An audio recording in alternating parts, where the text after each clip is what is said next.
You're about to watch a video that will either be the best thing that ever happened to you or the worst. I'm not saying that to sound dramatic. I'm saying it because it's literally true. And by the end of the next few minutes, you'll understand exactly what I mean. Let me ask you something first. Have you ever met someone who just sees things differently? Someone who stays calm when everyone else is losing their mind?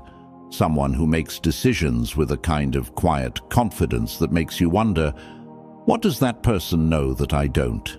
That kind of person isn't just smart, they think differently, at a structural level. The wiring underneath their decisions is different from the average person's wiring. And that's not a gift they were born with. It's a set of thinking patterns, patterns that can be learned, practiced and built into who you are. That's what this video is about, specifically Machiavelli's wisdom. The real stuff, not the watered-down version, the thinking that has shaped some of the most powerful people in history. But here's where I have to be straight with you before we go any further. These ideas are not neutral. The same thinking that makes one person precise, calm, and genuinely powerful makes another person cold, calculating, and ultimately alone. I've seen it happen. And the scary part? The people who go down the wrong path never see it coming. They think they're getting sharper. They don't realize they're slowly becoming someone they wouldn't recognize. So this video has two purposes: teach you the thinking and warn you about what it costs if you lose control of it. The difference between the two outcomes isn't intelligence. It was never intelligence. It's one word: control. The ability to hold a sharp, powerful, even dangerous idea in your mind and still choose what to do with it. That's the thing that separates the genius from the monster. Before we move forward, I want you to drop this affirmation in the comments. I control my mind. My mind does not control me. Now let's get into it.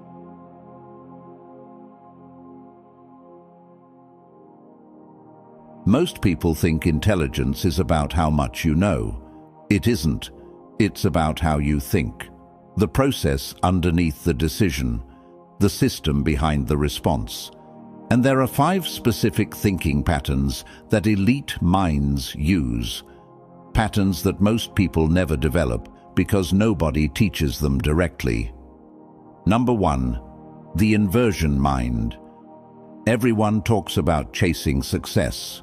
Work harder, dream bigger, stay consistent, and there's truth in all of that. But here's what those conversations miss.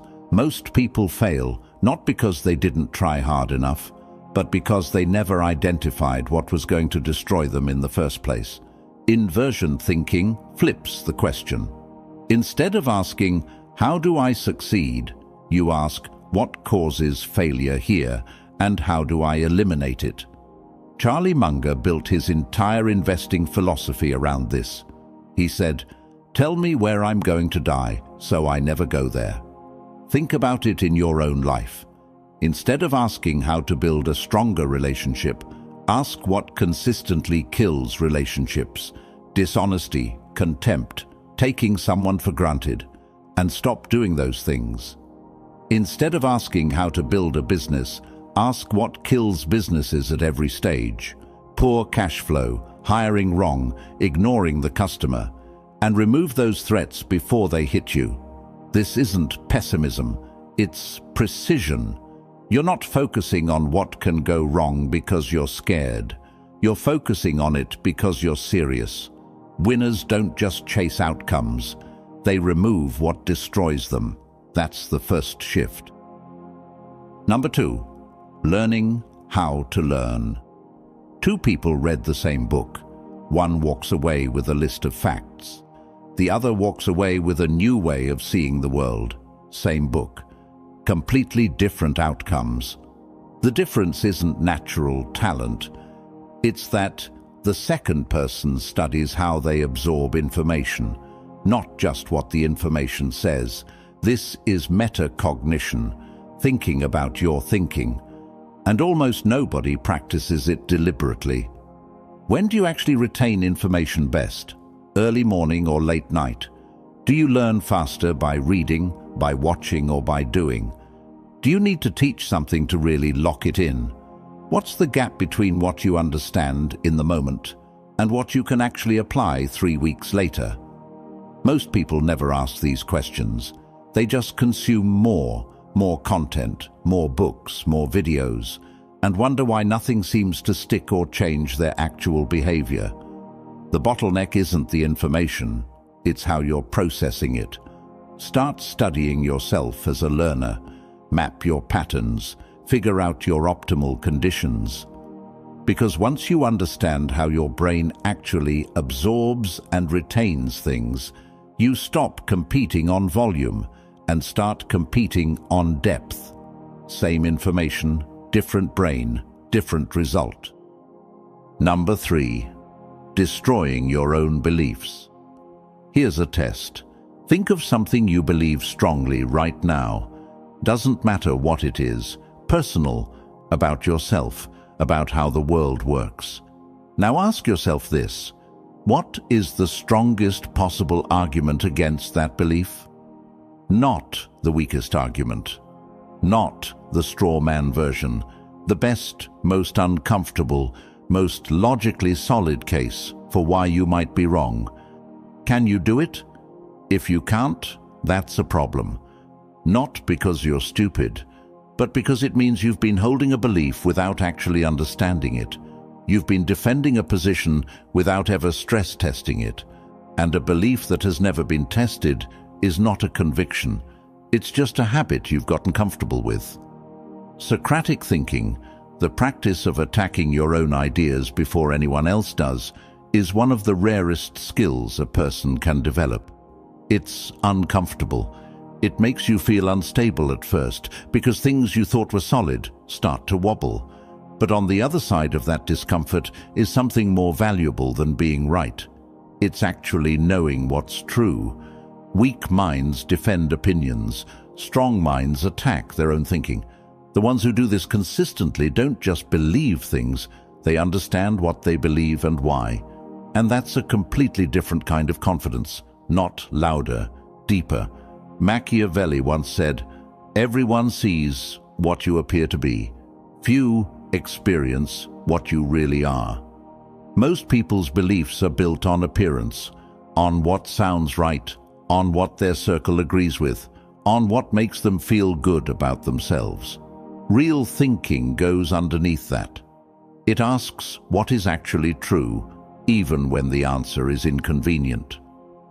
Number 4, facing the worst first. The Stoics had a practice that sounds dark until you understand what it actually does. Before any major decision or challenge, they would deliberately sit with the worst realistic outcome, not to spiral, not to catastrophize, but to prepare. What's the actual worst case here?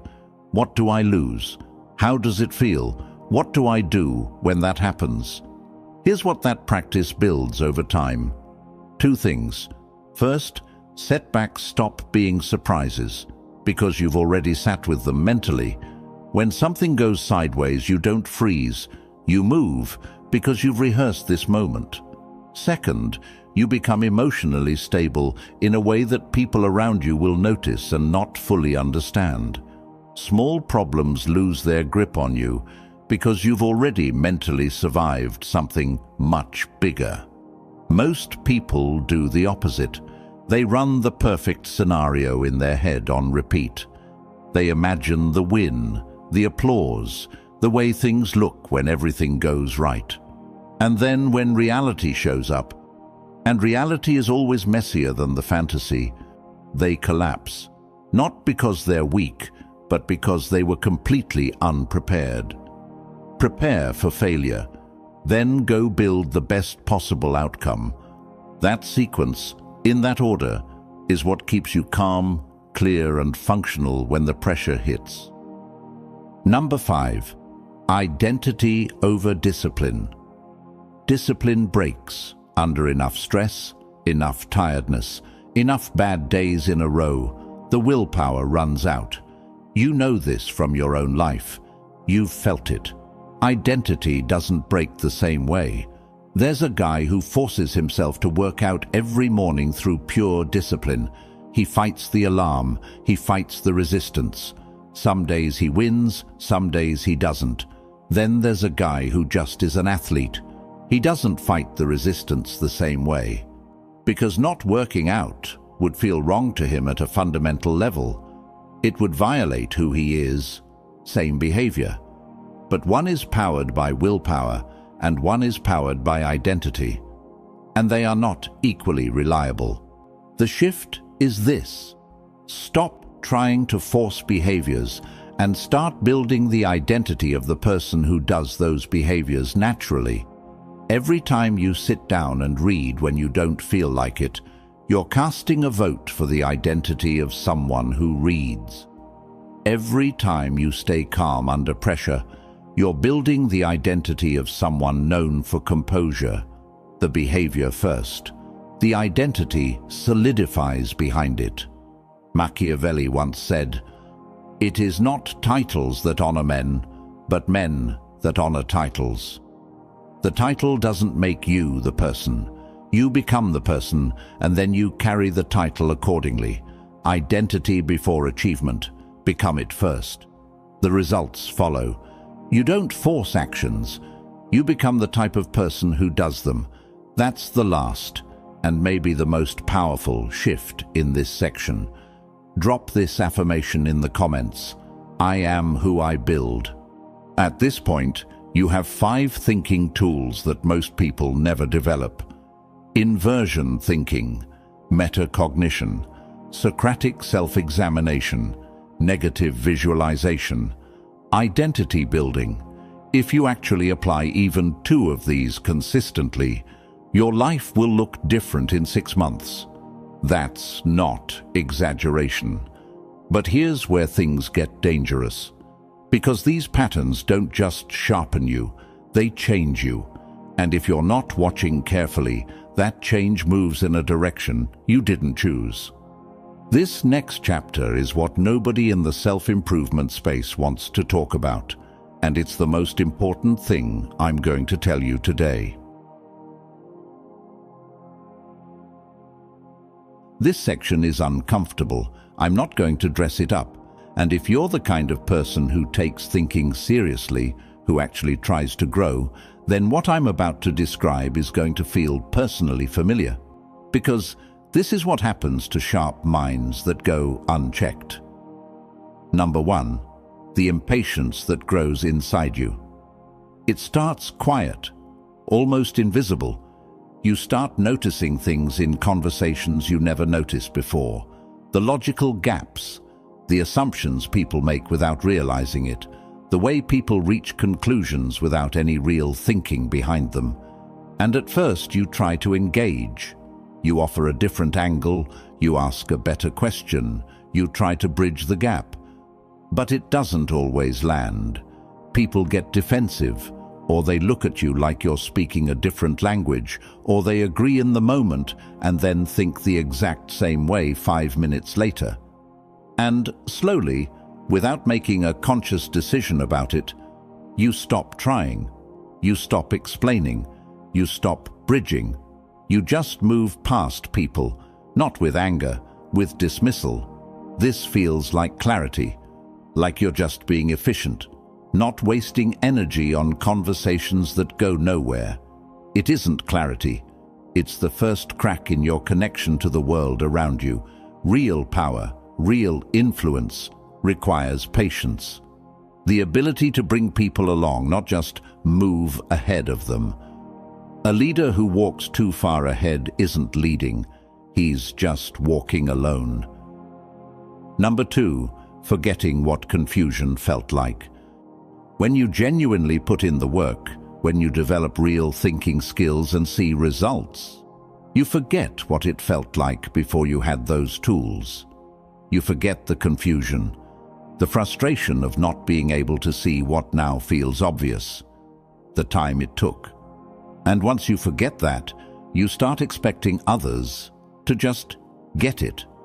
You start feeling something colder than impatience when people make the mistakes you used to make, when they fall for the same traps you learned to avoid. And that coldness, that quiet contempt, is one of the most dangerous things that can happen to a sharp mind.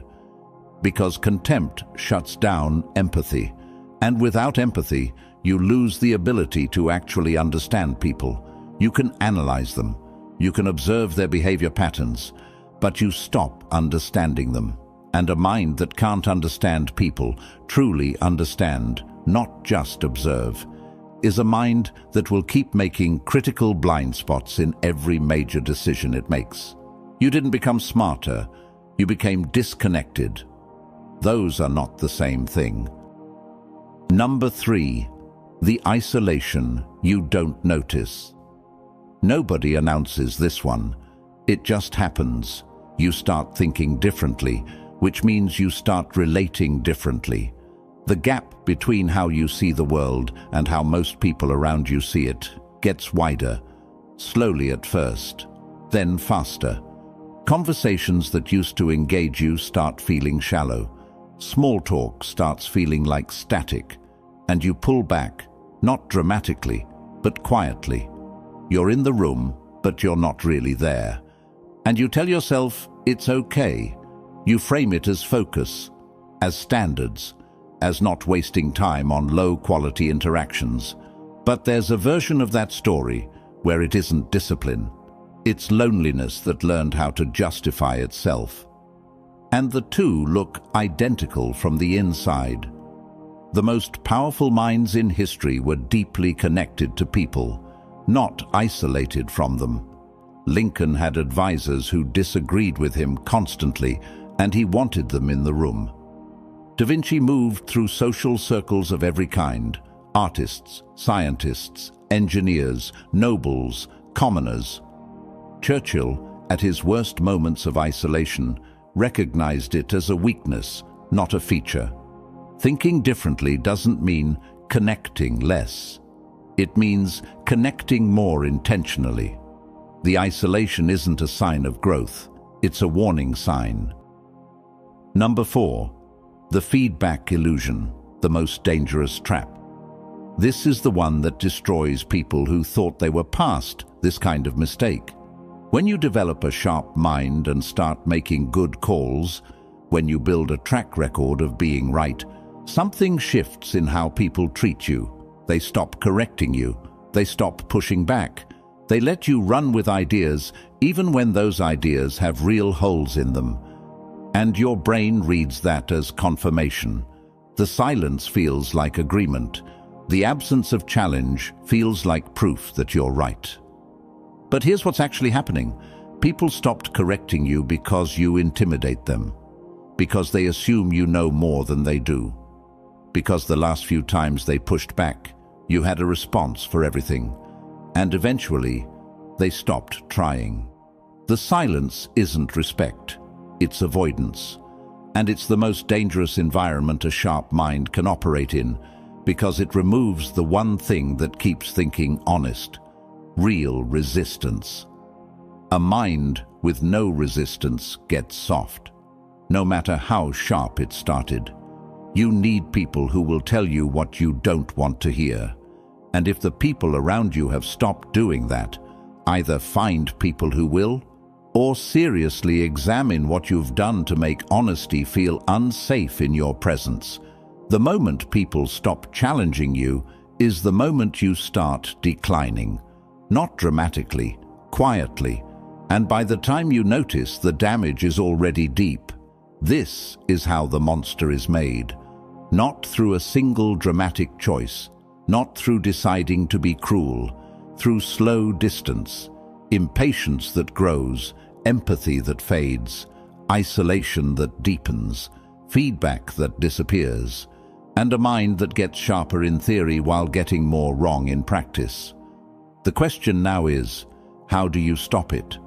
How do you keep the power without losing what makes you worth knowing? That's what Chapter 3 is about.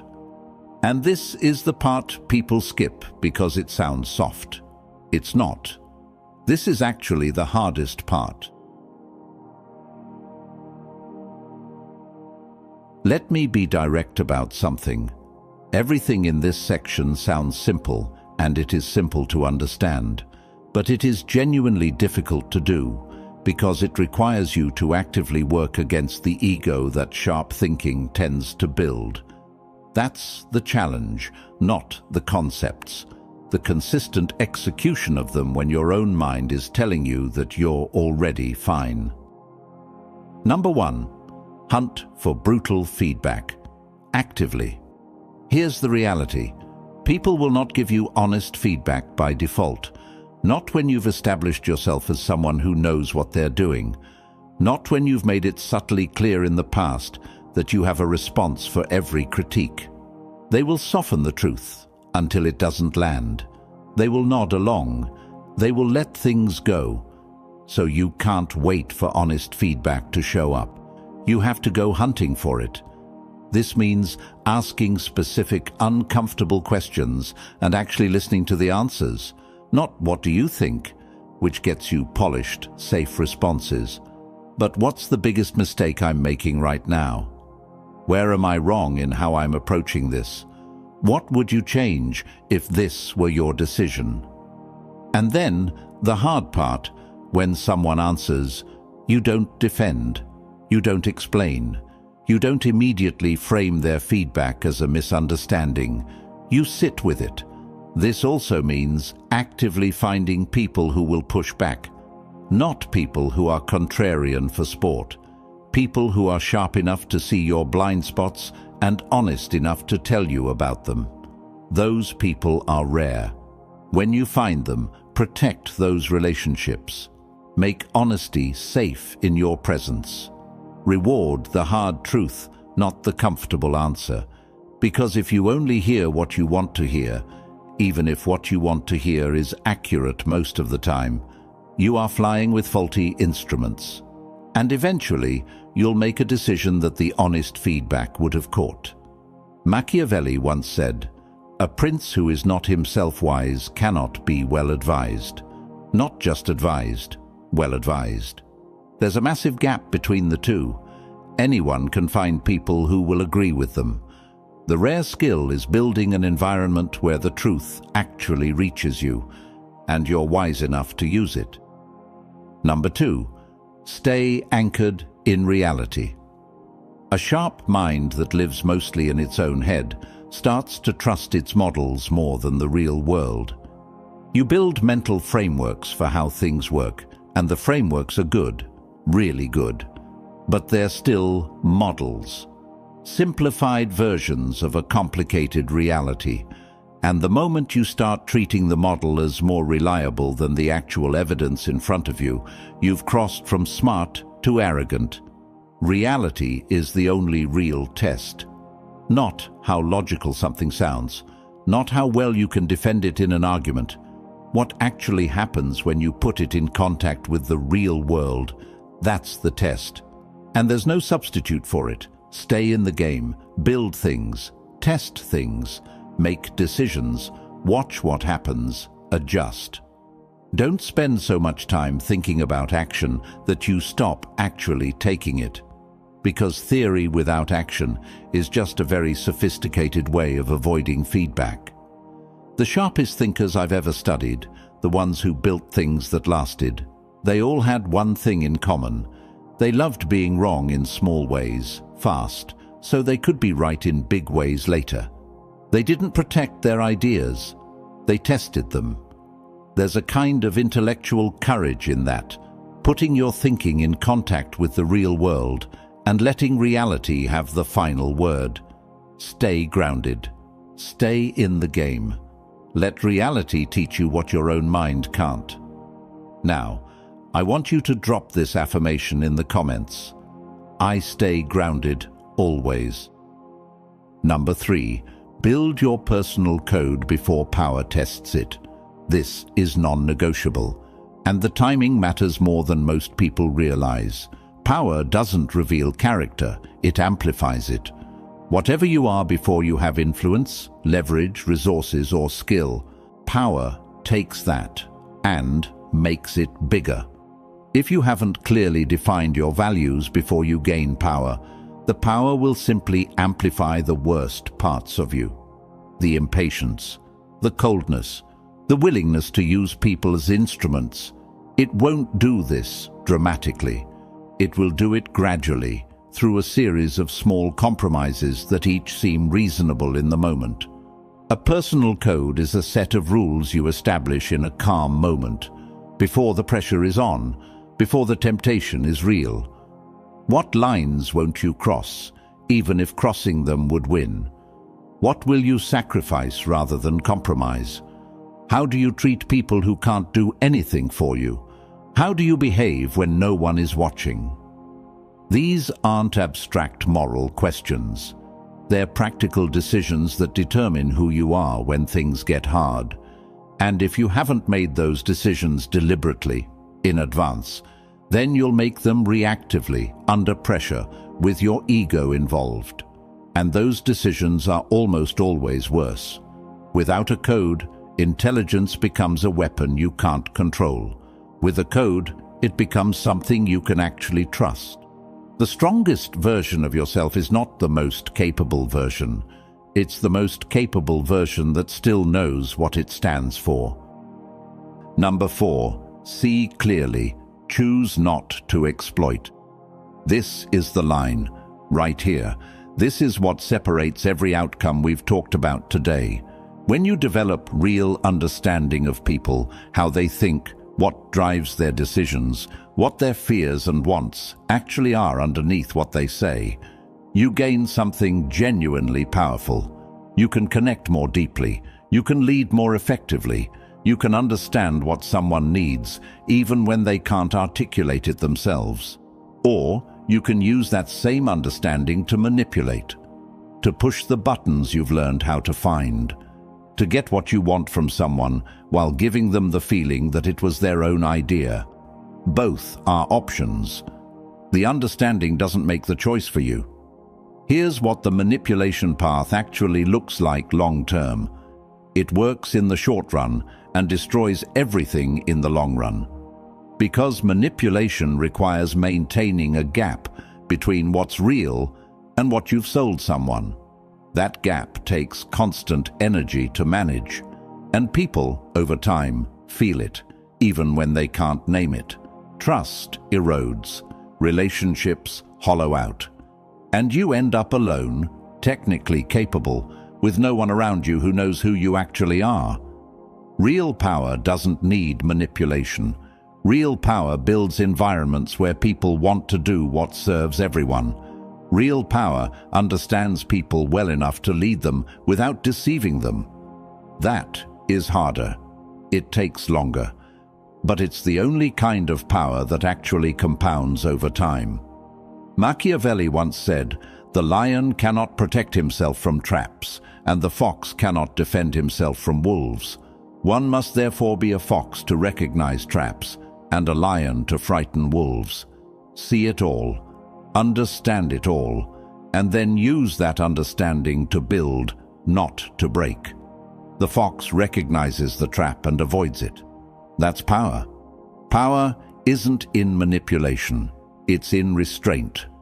Drop this affirmation in the comments. My power is my restraint. Let me bring everything back to the beginning. Two people, same video, same ideas, same knowledge sitting in front of them. One of them takes inversion thinking and uses it to build something real, removing the threats before they hit, moving with clarity. He uses Socratic thinking to challenge himself instead of other people.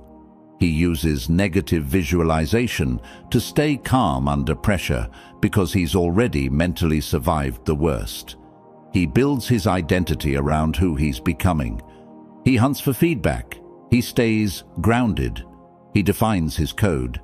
He sees people clearly and chooses to lead them honestly. He becomes powerful, and he stays human while he does it. The other one takes the same ideas and uses them to justify the distance he was already putting between himself and the world. He gets sharper, faster, more precise, and colder. He stops explaining himself. He stops seeking feedback because he stopped believing he needs it. He sees through people and starts using what he sees. He wins some things, he loses people, and one day he's sitting in a room that his own intelligence built, and there's no one in it. Same knowledge, two different choices, and the choice isn't made in one moment. It's made in 100 small moments, across months and years that add up to who you are. Here's what I want you to take away from this. Thinking better will make you powerful, but without control, it will make you alone. Not because the world can't handle a sharp mind, but because a sharp mind without a personal code, without empathy, without feedback, without real human connection, will eventually turn on itself. It will become the very trap it was designed to see through. The most dangerous mind isn't the smartest one. It's the one that stopped being human. That line isn't a dramatic ending. It's a real warning. Because the people who go down that path, the ones who become something colder than what they started as, they don't realize it's happening until long after it already has. They think they're getting sharper. What they're actually getting is smaller, more capable, and smaller. A more efficient version of a less complete person. Don't let that be you. You watched this whole video. That already tells me something about you. You're the kind of person who takes ideas seriously, who wants more than the surface-level version of things. That's good. That's what gets you somewhere real. Now, use it right.